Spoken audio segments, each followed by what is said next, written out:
at the end of the day, my guy left. It's just me here doing some last minute stuff.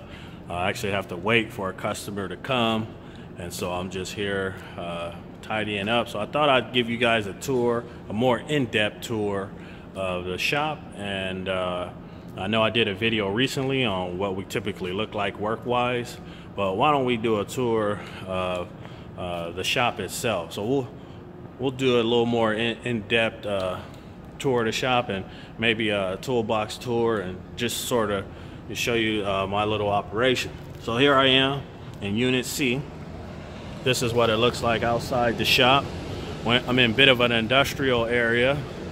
That business over there with the big blue tower, they actually are a rubber recycling factory. You can see all those tires they got stacked up right there.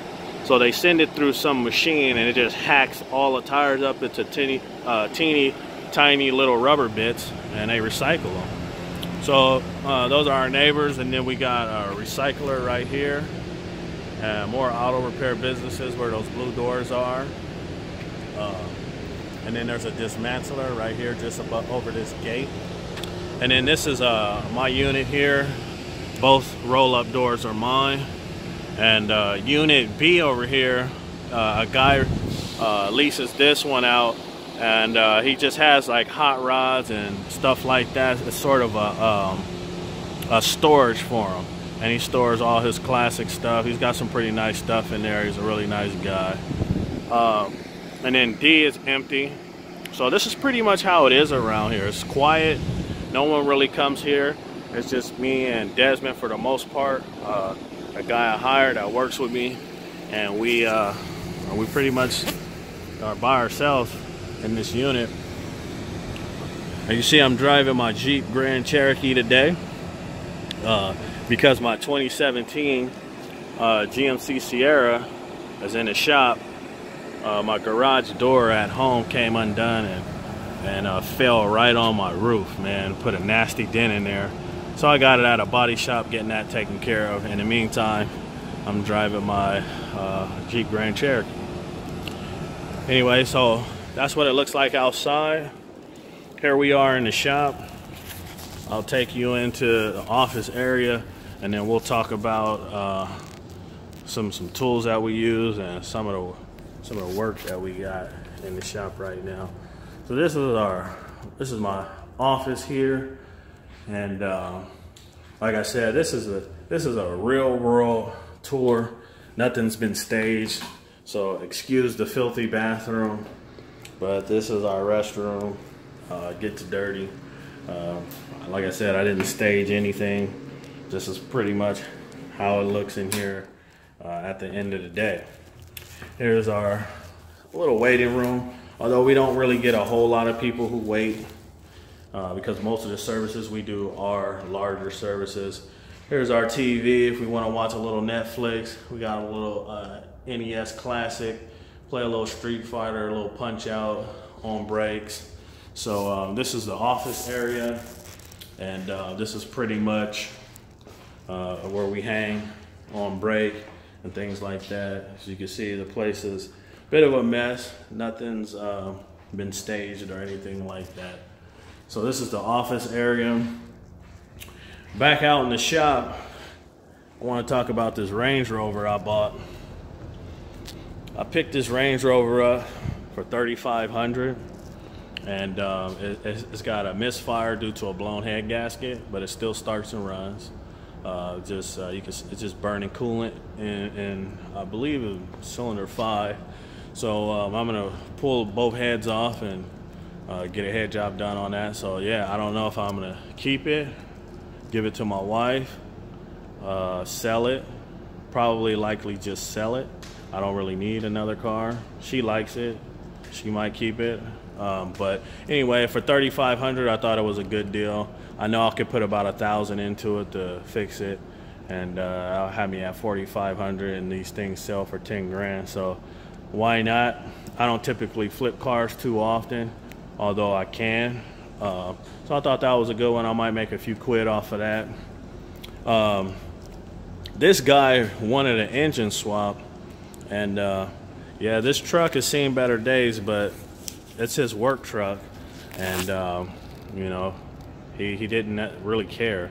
He wanted a motor swap on it to use it for work. So obviously he had the money and wanted to do the swap, so here we are. A colleague of mine, guy I hired, he's working on this right now. And as you can see, we pressure washed this engine bay out. This is how we do all our engine swaps. After we remove the motor, we go through, we degrease it with some good degreaser, and we pressure wash this thing off, and we get everything as clean as possible. And then we prefer to do it this way than after we finish, because we don't want to get water in the cylinder or ruin an ignition coil by getting water in it, or ruin an alternator by getting water in it, or what have you. So we prefer to do all this cleaning while the motor is out, and then we'll have a few days where everything can dry, and then we also pressure wash the new engine separately. So you can see we got this all pressure washed and cleaned up as best we can. And we got the valve cover pressure washed off separately and the intake washed off separately, so we can put it all back together nice and clean. And once we install it, everything's clean and ready to go, and nothing needs to be done afterwards. So that's what we got going on this one. This is a colleague of mine. I would open his toolbox and show you what he has, but I don't have his permission, so I won't. So here's some of the stuff we use. Obviously, we got some, you know, tall transmission jacks. Got a cheap Harbor Freight welder over there.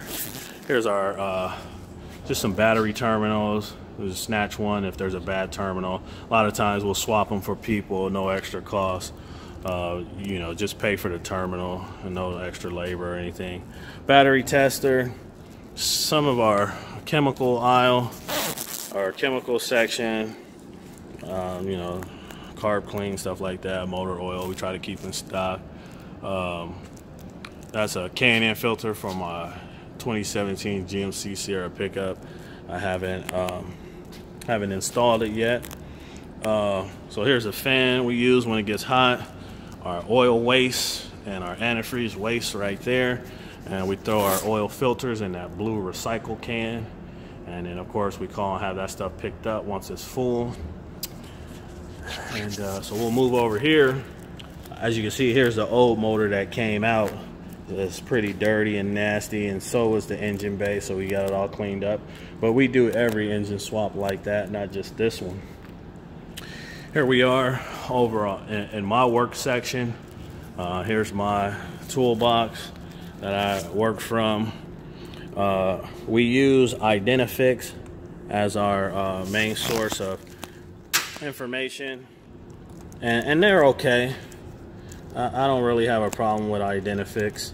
Let me get logged in here. So we just use Identifix, and so that's what we use as far as information is concerned. Let's see. We'll move over here to obviously some Rock Auto magnets.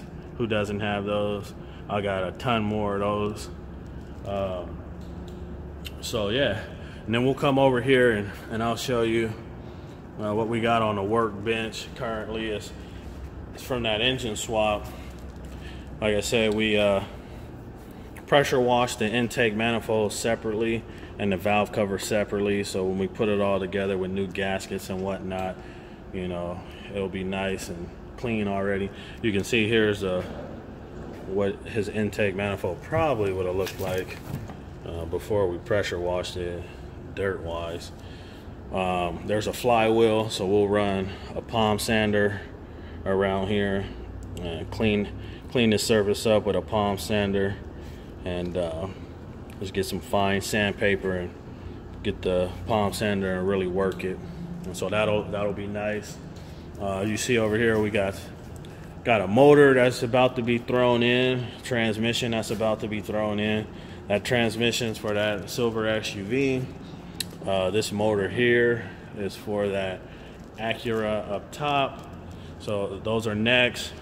This Jeep Commander, if you've seen my other video, you already know this thing had a small fire, burned up the wiring harness, so we're gonna replace the wiring harness, and we're able to find out how the fire started, so we'll be able to avoid it happening again, luckily.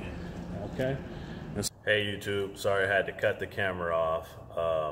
My tow guy came to pick the Audi up, so I had to cut the camera off and push one vehicle out the way to get the Audi outside so the tow guy could load it up. I had to tow back to my customer who is not quite ready to do the repair yet financially, and so it's taking up space. So I just went ahead and had it towed back to her, and told her to go ahead and, you know, have it towed back in, you know, when you're ready. So that's out of the way. Today is actually the following afternoon. So let's continue where we left off on the tour. Okay, so continuing on this tour, the last vehicle I wanted to talk about is this particular 97 F350, and show you guys this this gas tank, which is extremely nasty, probably the worst gas tank I've ever seen. So this thing's clearly been sitting for a long time. Look at that crud that's inside this tank. It's just horrible. So obviously there's no way in the world this tank can be used or cleaned or anything. So this tank's garbage. I mean, even look at this rag, it's soaked with fuel, even the fuel is brown. And then there's a paper towel that's the right color. So yeah, obviously we needed a new tank, so that came in. So we got that going. Got a new filler hose coming, and so we'll get that tank back up in here, and we'll get the fuel filter replaced. We'll get the lines cleaned out. And so we did hear the engine run. It does run. So there's a secondary gas tank, and we did get it to run on by putting fuel in that one, and switching it to the secondary tank. So the owner of this vehicle wasn't aware that it had a second tank. Well, he wasn't aware that the second tank works. So you know, so we showed him that. And so yeah, so we're working on this, getting this done. So all of the parts are almost in on this one. Got some of the parts sitting here, still waiting on some more to show up, and then we'll get this F350 on its way. As you know, this is actually the following afternoon, and so you can see that we've gotten this engine, for the most part, that's going in that Frontier, put back together. Got a new water pump on it. You know, this was on a workbench, and showed you that, you know, we pressure washed it off separately. We pressure washed the valve cover off separately, so we can put it together nice and clean and stuff. And then put a new rear main seal on it, and resealed the oil pan. So this is ready to go back in. We got some new exhaust manifold gaskets on there as well. So this will go back in today, later today. And so let's finish the tour by just doing a quick toolbox tour, showing you some of the tools that I use. So that's my little bench grinder wire wheel that I use quite a bit. So here we are in this little top box. I just keep extension cords in here. So I just got some extension cords in there if I need them. And it looks like there's some sandpaper in there too, which shouldn't be in there. So we'll have to put that in the correct spot. Again, none of this stuff is staged. This is just the way it is. And I'm just showing you guys, you know. This is just sort of my junk box. That shouldn't be in there either. That should be at this very bottom one down here. But just got some evap contraptions that I made. You know, evap service port adapter, some old clutch alignment tools that I use, some piston ring compressor, piston ring pliers. Yeah, so this is just just a junk drawer, sort of a leveler in there. And then the next drawer down here, just like a two tire inflator, some just miscellaneous junk in here. Like I said, this is just sort of a junk box. Got some zip ties, some cutoff discs, some grinding wheels. Got a little hacksaw back there. Let's see the next drawer down. Got some wire wheels and stuff that go on my DeWalt Impact to clean up surfaces. Some hand brushes. Some old mechanic wire. Let's see. Down here we got silicones and glues and Loctite, assembly lube, stuff like that. Down here we got some tape down here, electrical tape, some duct tape, scotch tape, box tape, and it looks like some refrigerant discharge nozzles. Down at the very bottom, there's just drills down there and grinders and cut-off wheels and stuff like that. So that's what's down there. And then that second box that's under that one is currently empty. So there's really no reason to open that up. I guess up top here is just my welding helmet and a face shield for now. There's just junk up here for now. This stuff doesn't typically go here. In this top drawer we have this is my my Torx and inverted Torx set. So we got that up here. This is a harmonic balancer puller / steering wheel puller. This is a timing alignment tool for Chevy Cruze engines. So if you ever done a timing belt on one of those, you know you gotta have a special tool. So we got that. This is a, what is this? Oh, a pulley puller for power steering pumps. So and installation bolts too. So we got that up there. Just some gloves here if I need to touch something semi-hot. Got some little retaining rings for your impact gun if the sockets start falling off. Got some oil for my air tools. Some little extra, you know, adapters for the air stuff. Got a beanie if it gets cold. This has a light on it, so this thing's pretty handy. Where's the switch on it? Here it is. It's got a light, some little light beanie. Some stickers in here, some Craftsman stickers. Next drawer is my wrench drawer, and I call this sort of my specialty wrench drawer. Reason being is none of these wrenches are like my daily driver wrenches. I come to this drawer for, you know, a special wrench. So I got some stubby here by Tecton. I got some stubby ratcheting wrench, and these are 6-point too, which I really like that. And then I got some line wrenches here, a set of those. These are my inverted torque wrenches when I'm working on BMWs and yeah, any kind of European vehicle, particularly BMW. But you know, there's some American vehicles nowadays that actually use those style bolts. Chrysler uses them, even on some of the Chevy Cruzes have a lot of these. So American vehicles use this inverted torque style bolts as well now. And then so these wrenches I keep here because due to their universal design, it's great for gripping rounded fasteners. So I sort of use these as a turbo socket, if you will, because of the teeth on here. It'll grip around a fastener and actually move it. Other than that, they don't work good on a typical fastener. If you have a typical fastener, you know, you just use a typical socket or a wrench. There's really no reason for this. So but yeah, so that's the only reason why I keep these. My wife bought these for me as a gift, and you know, I didn't want to tell her that these are gimmick wrenches and I would never really use them. But come to find out, I did end up using them.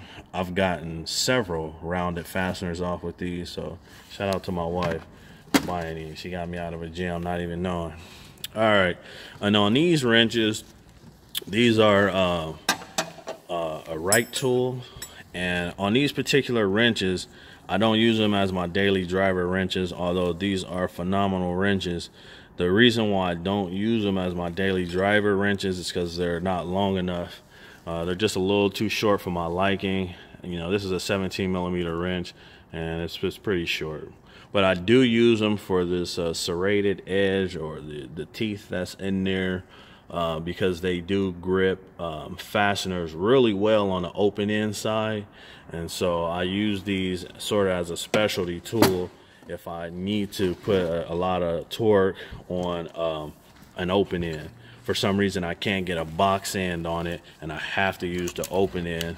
I use these right tools and they haven't let me down yet. There's some midget wrenches in there as well, hiding under here somewhere. They are in the back. So I got some midget wrenches back there somewhere. So this is my specialty wrench drawer. Next is my jumbo wrench drawer. You see we got some 36mm, big boy wrenches, 34, 27, 30mm, 31. So we got some big boy stuff in here. And so these are all my jumbo size wrenches. There's a couple other wrenches that I keep in here as well. Got these double boxed in with the angle on them. Can't remember the name for the life of me. But so the next drawer down is going to be this is where I keep my torque wrench. I got a 3/8 drive torque wrench here by Craftsman, and it has the 1/2 inch as well by Craftsman that I use. And so I've had these for a really long time. It's probably time for another torque wrench. They're starting to like get the numbers all faded, and it's hard to see the numbers sometimes. So might be time for an upgrade on my torque wrenches. Got a brake caliper tool. Got a little retaining pin remover tool. Assortment of retaining pins. I don't know about you guys, but I always run across vehicles where you take the splash shield off and there's missing like 2 or 3 retaining pins on it, and it sort of hangs down just a bit. You know, I hate that, so I always have a couple retaining pins to push back and get that back up for the customer. I got some snap ring pliers here. These are a really good set of snap ring pliers. The edge or the tip rather on these things, they really hold up. Some of the other snap ring pliers that I bought, these will end up bending eventually, so the tip will be bent or they'll just break off. But on this Astro, man, these things are stiff and strong and they hold up. So I really like this snap ring set. Got some electrical stuff in here, some wires, some what is that? Some fuses and stuff like that. And on the other side, there's a bunch of like butt connectors and things like that. So I don't want to flip that and all that stuff fall out. But that is got a little bore scope here to you can hook to your tablet, your laptop, or something like that, and be able to look down into a cylinder. I really only use these if I'm getting blown head gaskets where a customer is like maybe mysteriously losing coolant and there's no leaks on the ground, and there's no evidence of a leak anywhere, but yet they keep losing coolant. Likely it's being burned in the cylinder, just slowly. So what I do is I put these down in each cylinder, and I get my coolant pressure gauge, and I'll pump up about 15 pounds of pressure, and then I'll stick that in the bore and see if I can see little drips of coolant starting to drip down in the cylinder, and usually I do. All right, so next is I got a laser thermometer. I use these if someone's coolant gauge ain't working. I want to make sure I know what temp it is. because customers don't always give you accurate information. So they may not even know that they have a overheating problem, or it's running slightly hot because their gauge is broken. So you could use this to kind of get an idea. Just, you know, multimeter, torque angle gauge, spark tester, some measurement tools here. Got what's this, test light, some compression gauges, some test leads, exhaust back pressure, another compression gauge. I check compression religiously, so I do have a spark tester here, but it's not here, which means that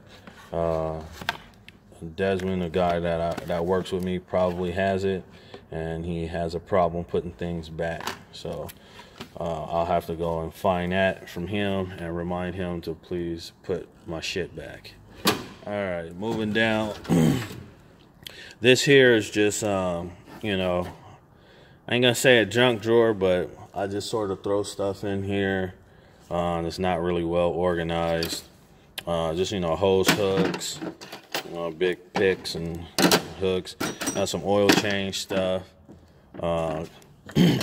These are for Toyota, these style. I got sort of universal style. These here are for this one's for Beamer.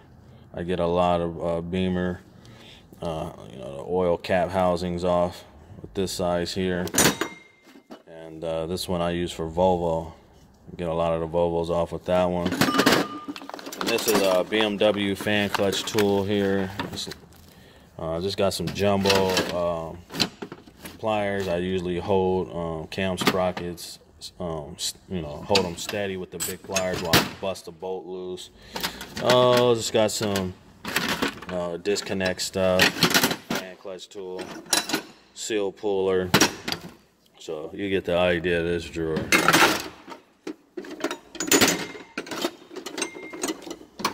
Alright, next drawer down.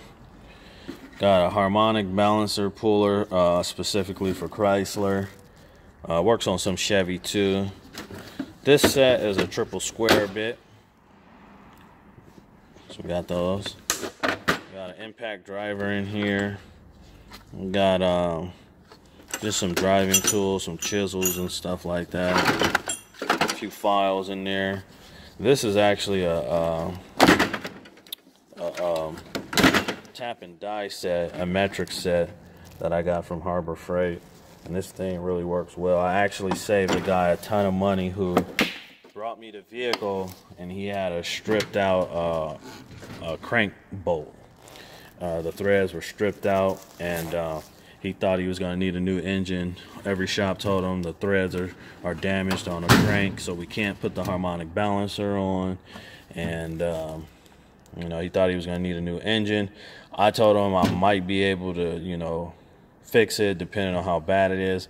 But I ran the thread in there because this thing has really large sizes.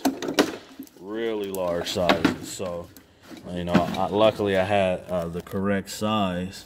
And it was one of these larger sizes. And I found the correct sizing. And, you know, cleaned his threads up. Only you know, the tip of the threads were damaged inside, and so I got those straightened out to where, you know, I was able to run the bolt in. Saved the guy a ton of money. He's still a customer to this day. This drawer here is, you know, just some puller tools. I call this my ugly drawer.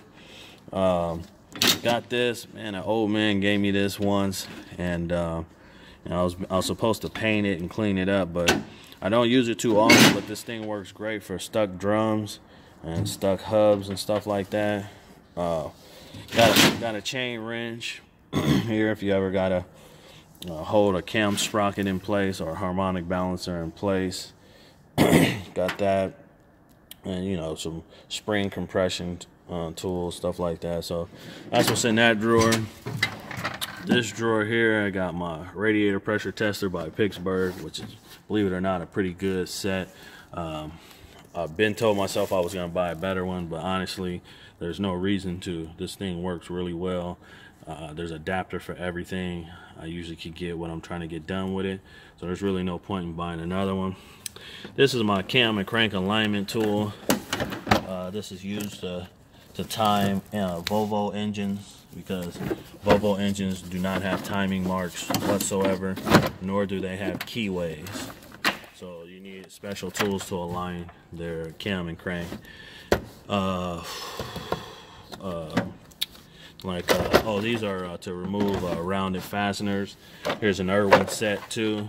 Irwin set works better than a Craftsman.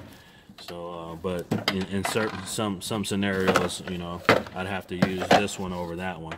For example, these have a round area where you can actually put a wrench on here, so I may need it for that. And this one is more socket style, so I may need to just, you know, put an extension on that or stick it down in a hole somewhere. Whereas this one with the wrench area on it wouldn't allow me to. So that's the reason for having two sets of these. And so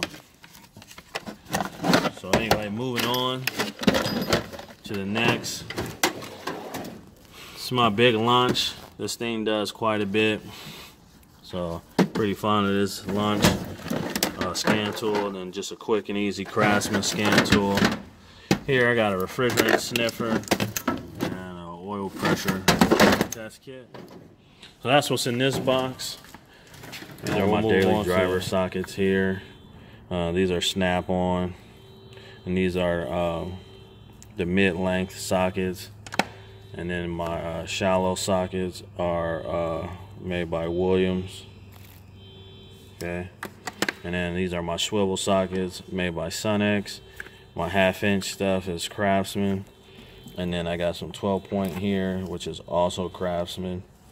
And got a set of Allen sockets here. And then I got some deeps, because these aren't fully deeps, as you can see.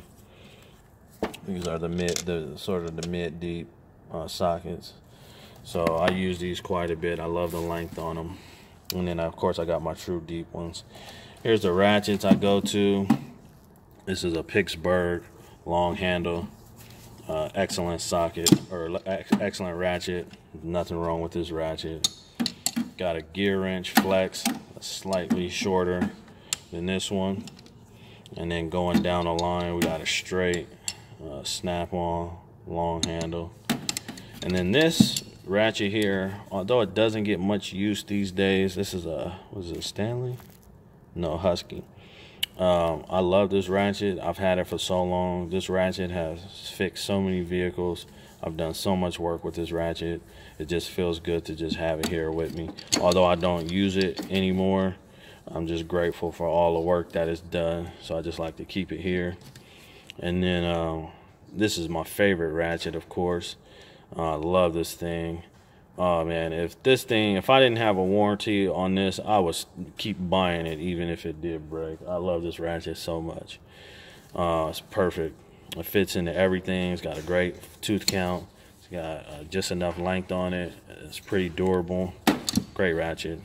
This one I use for situations where, let's say for example, I got a fastener in here and I can only get one hand in there. You can't get another hand in there, but yet the bolt is loose enough to where when you turn it this way to loosen it, it'll loosen, but when you go to ratchet it back, it's turning it back tight. So you're just going loose, tight, loose, tight, loose, tight, but you can't get a finger in there to hold the fastener while you actually, you know, ratchet it out. So I like to use these so you can just rotate it like this and, you know, spin it all the way out and take the bolt out. So I like these rotating head ratchets for that purpose. Then I got, you know, some ratcheting wrench set from 8 to 22 millimeter, with of course the 20 and 21 skipped. And then so that's up top here. Got my Long Genius. Got these are made by Nico. You know, double boxed in ratcheting, both of these come in handy when necessary, very much so. This here is just extensions, you know, inflated tires, bits for my impact, blowgun. This is typically organized nice and neat, so kind of caught me on the day where it's junky. Here are some screwdrivers that I use. If for some reason I need to misuse the screwdriver, I don't want to misuse my snap-on screwdrivers. I only use these for the true purpose. But if I need to use this, to, you know, to misuse it to maybe pry at something, or you know, basically just misuse it, I go to these here, you know, to be able to just beat these screwdrivers up. And then you know, these are my daily driver wrenches. These were initially going to a friend of mine, but he was able to get him a set of Craftsman, so he didn't need these, so I was able to keep these. But I do like these Stanley wrenches. The box end on them are magnificent. I love the boxed end on these. I don't use them for the open end though. I go and grab my right wrench if I need the open end. Okay, so just some pliers in here. I really love this tool brand here. They really can make some pliers. So that's that drawer. And then here's my hammers. Looks like I'm missing one hammer right here. I think it's my like a 12-ounce ball peen I'm missing right here. But here's my hammers: mallet, dead blow, soft face, ball peen, another ball peen, specifically for heavy chemical use. I love using this thing because anybody who works on suspension or works on vehicles know beating on metal gets loud, it gets old, you get tired of it. And if you can use this, you know, I'll go to this every time, just so it's not so damn loud. All right, so this is my service cart, and that pretty much handles mostly everything. And then over here is just basically my desk / toolbox. And so I got my chargers up there. This is my cell phone charger here. And you know, I got some music here. And got my you know, magnet tray here. This is also magnetic, so you can use this as well to stick stuff up here if you want it. So I like this little thing. Sometimes I'll actually grab it off of here and I'll put it up here, and while I'm tearing something down, I'll stick bolts up here, and then, you know, that way I can have them in order or whatever I'm doing, and then take them back in the reverse order, make sure I don't miss nothing. Okay, and then so at the very top drawer, this is like a lot of my impact stuff. Impact driver, some large sockets, got some long extensions here with the swivel. Got some larger deep 12-point sockets in there, big axle nut sockets, stuff like that. Got the adapter to convert it from a 3/8 or for a 1/2 inch up. And then this is a Honda crank tool to hold the harmonic balancer. These are for stubborn Honda crank bolts, these sockets. My impacts are my air tools. That's pretty much all I use for air tools. I do have one air hammer, but that's in a different drawer. Got my sockets, deep and shallow. Ingersoll Rand tire sockets. These are Craftsman. These are like turbo sockets for stripped out lug nuts. So haven't had to use those yet, thank God. Just some other larger sockets here. These are 12-point though. And then these are impact sockets, large axle nut impact sockets, but these are specifically for 12-point. You know, a lot of Toyota, Scion, BMW, they have axle nuts with the 12 points on them. So got this set to be able to take care of that if that comes in. That's my top drawer. I'm still filling this drawer up, so it's not completely full yet. So next drawer down is just some stuff that I don't typically use.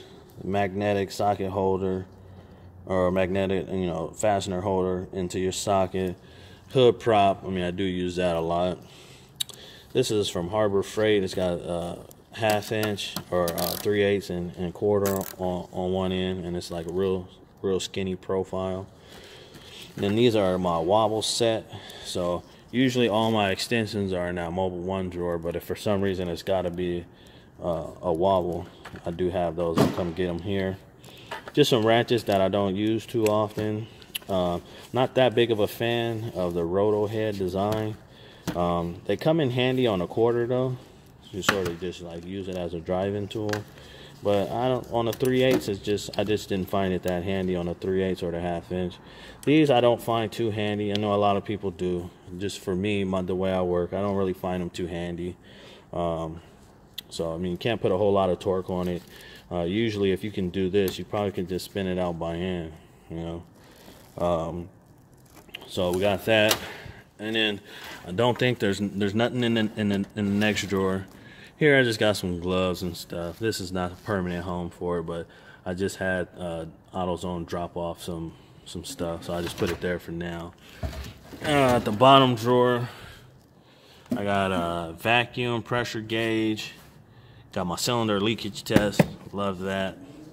This is a fuel pressure test kit by OEM, and well, that's my fuel pressure test kit. Don't really use that voltmeter.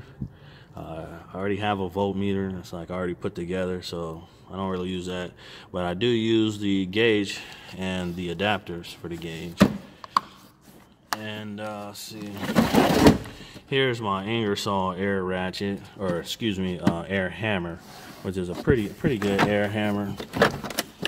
I haven't had any problems with it. It usually can handle most jobs. So got that, and then I have some stud extractors down here.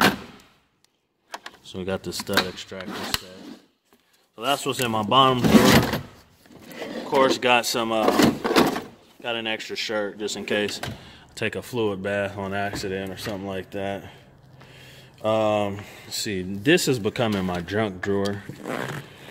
You can see I got keys in here, and flashlights, a pocket knife, picture of my wife, some safety glasses. These light up, which I really like. So this is kind of becoming a junk drawer. So I'll just let it naturally be a junk drawer. Nothing in this drawer yet. Got my battery booster and old school timing light in here for the occasional 90s vehicle and or 80s vehicle, which we don't really typically work on nothing older than maybe 91. Anyway, here's a scan tool, memory saver. So that's pretty much it for this box. I got some earmuffs in there, got a drop light here, and this bag is like if I'm going to the junkyard, I'll pack me a bag or whatnot. So that's pretty much it for the toolbox tour and the shop tour. Hope you liked the videos. This is Brian916 signing off. Please hit the like and subscribe button, and we'll see you on the next one.